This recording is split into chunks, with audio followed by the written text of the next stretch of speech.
Qui était Patrice Lumumba, l'homme qui a défié un empire avant que le monde ne comprenne pleinement la lutte de l'Afrique pour une véritable indépendance? Un homme a élevé la voix et forcé le monde à écouter. Son nom était Patrice Emery Lumumba. Pour certains, il était un révolutionnaire. Pour d'autres, une menace mais pour des millions de personnes en Afrique et bien au-delà.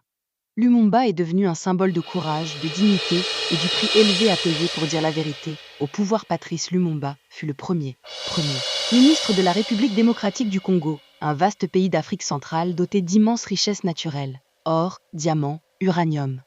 Pendant des décennies, le Congo a été gouverné par la Belgique en tant que colonie. La terre produisait des richesses, mais le peuple vivait sous l'oppression, le travail forcé et la discrimination raciale.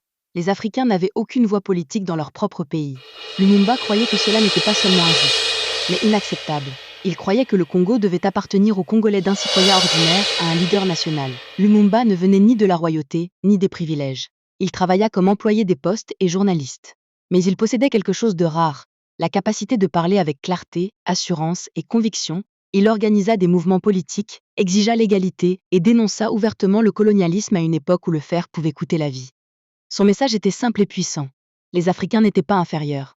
La liberté devait être immédiate, pas progressive. L'indépendance devait être réelle, pas symbolique. C'est ainsi qu'il devint rapidement la voix du nationalisme congolais. 1960, le Congo accéda enfin à l'indépendance. Des dirigeants du monde entier se réunirent pour une grande cérémonie. Le roi de Belgique fit l'éloge du colonialisme comme s'il avait été bienveillant. Puis Lumumba se leva et dit la vérité. Il parla publiquement des coups, du travail forcé, de l'humiliation et des souffrances subies par le peuple congolais sous la domination coloniale. Le discours fut diffusé dans le monde entier, pour de nombreux Africains. C'était la première fois qu'un dirigeant parlait sans peur devant les anciens maîtres purmes. Pour les puissances coloniales, c'était impardonnable. Ce discours transforma Lumumba en figure mondiale. Et en cible mondiale, Lumumba voulait que les immenses ressources du Congo profitent à son peuple, et non aux gouvernements ou entreprises étrangères. Il refusait d'être contrôlé par une quelconque puissance extérieure. C'était l'époque de la guerre froide, où les superpuissances se disputaient l'influence mondiale.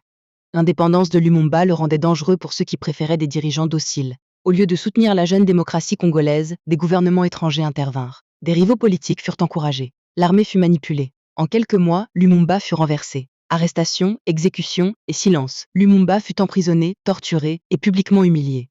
Le monde le savait, mais fit peu de choses. Le 17 janvier 1961, Patrice Lumumba fut exécuté. Son corps fut détruit afin d'effacer toute preuve du crime. Il n'avait que 35 ans.